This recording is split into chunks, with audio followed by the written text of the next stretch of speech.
Assalamualaikum warahmatullahi wabarakatuh.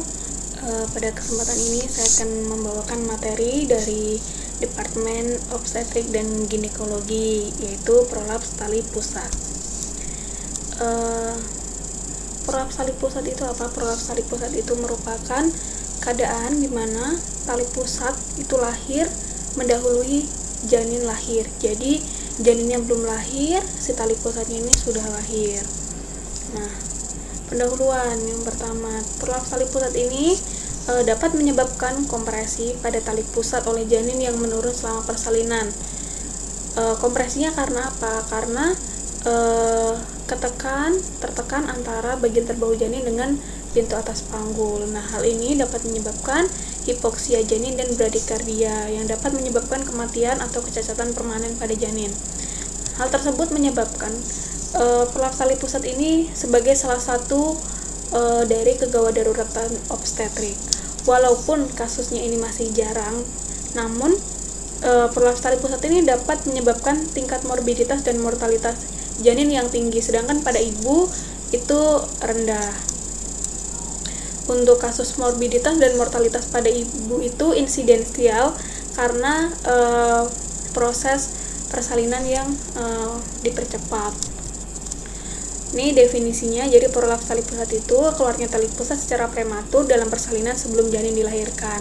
Atau ada juga yang menyebutkan bahwa prolaps tali pusat ini adalah penurunan tali pusat ke dalam vagina atau jalan lahir mendahului bagian terbawah janin yang mengakibatkan kompresi tali pusat di antara bagian terendah janin dengan panggul ibu. Ini gambarnya. Jadi normalnya tali pusat ini akan lahir di kala 3 setelah janin lahir. Nah, tapi prolaps tali pusat ini pada prolaps tali pusat ini tali pusatnya sudah keluar dari jalan lahir mendahului si janin lahir. Untuk insidensinya berkurang dengan meningkatnya penggunaan seksio-sesaria elektif pada presentasi non-sefalik.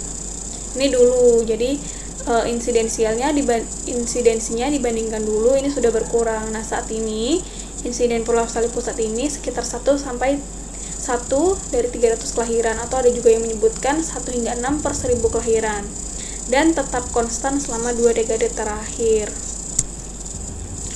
Nah, sekarang kita bicarakan etiologi atau penyebab dari prolaps tali pusat. Jadi keadaan prolaps tali pusat ini disebabkan karena adanya faktor predisposisi yang terjadi akibat gangguan adaptasi bagian terbawah janin terhadap panggul ibu. Maksudnya gangguan adaptasi ini apa? Jadi normalnya bagian terbawah janin ini pada usia aterem dia akan mulai memfiksasi pintu atas panggul. Nah, pada keadaan prolaps tali pusat ini terjadi pintu atas panggulnya itu tidak tertutup oleh bagian terbawah janin secara sempurna. Nah, hal tersebut ini disebabkan oleh apa? Oleh faktor resiko.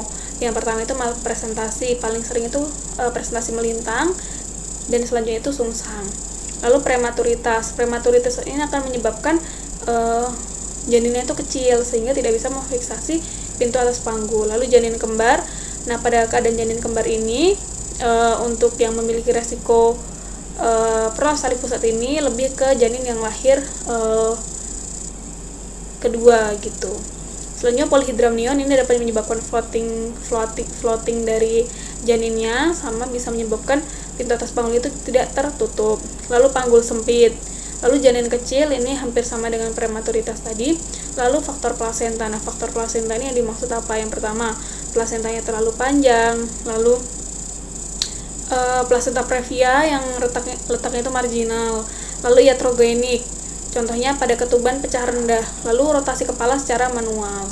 Itu dapat menyebabkan keadaan prolaps tali pusat. Selanjutnya klasifikasi. Nah, klasifikasi dari prolaps tali pusat ini ada 3. Yang pertama itu tersembunyi, lalu terkemuka, dan membumbung. Nah, ini nama lainnya occult prolaps, phonic presentation, dan overt prolaps. Ini saya ambil dari textbook Duta Obstetrik. Ada juga yang menyebutkan bahwa klasifikasi dari prolaps tali pusat ini merupakan derajat keparahannya begitu. Tetapi sebagian besar textbook ini menyebutkan hanya sebatas klasifikasi. Jadi yang pertama, untuk yang tersembunyi ini, jadi tali pusatnya itu berada di samping janin, bagian terbesar dari janin. Nah, pada prolaps tali pusat yang tersembunyi ini sulit untuk terdeteksi karena pada saat pemeriksaan dalam itu ketubannya masih utuh dan tidak terdapat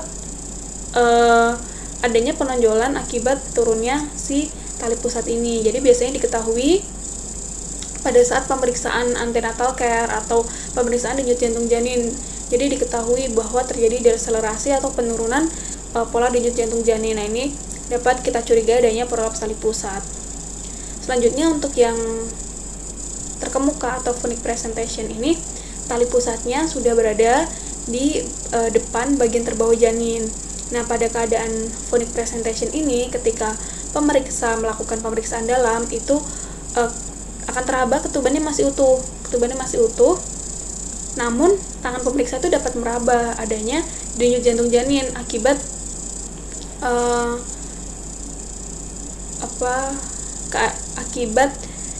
posisi dari si tali pusat ini. Jadi ketika pemeriksa melakukan pemeriksaan dalam meraba ketuban, itu teraba juga tali pusatnya ini sehingga pemeriksa dapat meraba denyut jantung janinnya. Nah, lalu untuk yang overt prolapse ini tali pusatnya sudah pecah dan ketubannya sudah pecah dan tali pusatnya sudah masuk ke jalan lahir, baik sampai vagina atau bahkan keluar sampai ke perineum. Nah, ini sudah overt prolapse. Jadi pada klasifikasi ini untuk yang occult dan phonic ini ketubannya masih utuh, sedangkan untuk yang overt prolapse ini ketubannya sudah pecah. Nah, selanjutnya ini sama seperti tadi, occult prolapse itu keadaan di mana tali pusatnya itu terletak di atas, di dekat pelvis, tetapi tidak dalam jangkauan jari pada pemeriksaan dalam. Lalu untuk yang phonic presentation itu keadaan di mana tali pusat dapat diraba melalui pemeriksaan dalam, tetapi masih berada dalam kantong ketuban yang utuh. Sedangkan untuk yang overt prolapse itu tali pusatnya mungkin sudah prolapse ke dalam vagina atau bahkan di luar vagina setelah ketubannya pecah. Nah, ini untuk manifestasi klinisnya itu yang pertama, tali pusat terlihat menonjol keluar dari vagina, ini untuk yang klasifikasi overt. Lalu tali pusat dapat dirasakan atau diraba dengan tangan di dalam ketuban, ini untuk yang phonic presentation. Sedangkan untuk yang tersembunyi itu bisa terjadi bradikardia, hipoksia. Nah, ini juga sebenarnya bisa terjadi pada semua klasifikasi, tetapi untuk yang tersembunyi, prolaps tali pusat tersembunyi ini biasanya yang muncul yang dapat diketahui oleh pemeriksa ini. Jadi bradikardia janin. Lalu untuk mendiagnosis. Jadi tadi sudah sempat saya singgung bahwa untuk prolaps tali occult prolapse atau prolaps tali pusat tersembunyi itu sulit didiagnosis. Nah, pada umumnya untuk menemukan adanya prolaps tali pusat itu dilakukan pemeriksaan dalam. Nah, tapi pada prolaps tali pusat tersembunyi ini pemeriksa itu tidak bisa menjangkau si tali pusatnya. Jadi kemungkinan harus dicurigai jika ada deselerasi variabel pada pola denyut jantung janin yang terdeteksi pada pemantauan janin. Lalu untuk phonic presentation ini ditegakkan dengan merasakan denyut tali pusat melalui membran ketuban saat melakukan pemeriksaan dalam. Begitu juga untuk yang overt prolapse dilakukan pemeriksaan dalam. Nah, nanti tali pusatnya itu diraba secara langsung oleh jari-jari dan denyutnya dapat dirasakan jika janinnya masih hidup. Nah, berdasarkan textbook Duta Obstetrik ini disebutkan bahwa pulsasi tali pusat ini masih dapat pulsasi tali pusat itu dapat berhenti selama kontraksi uterus dan kembali setelah kontraksi berakhir. Maka dari itu, ketika pertama kali itu menemukan tali pusatnya sudah tidak berdenyut, harus tetap dipantau atau dapat dilakukan pemeriksaan lanjutan seperti USG atau elektrotokokardiografi gitu.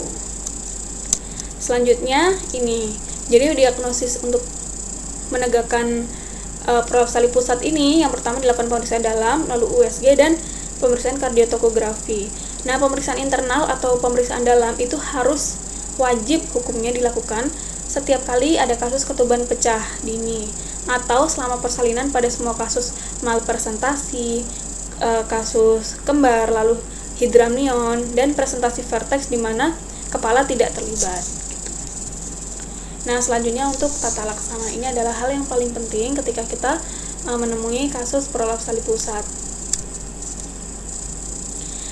Ya, ini tata laksananya ini saya ambil dari jurnal Optimal Management of Umbilical Cord Prolapse yang diterbitkan pada tahun 2018.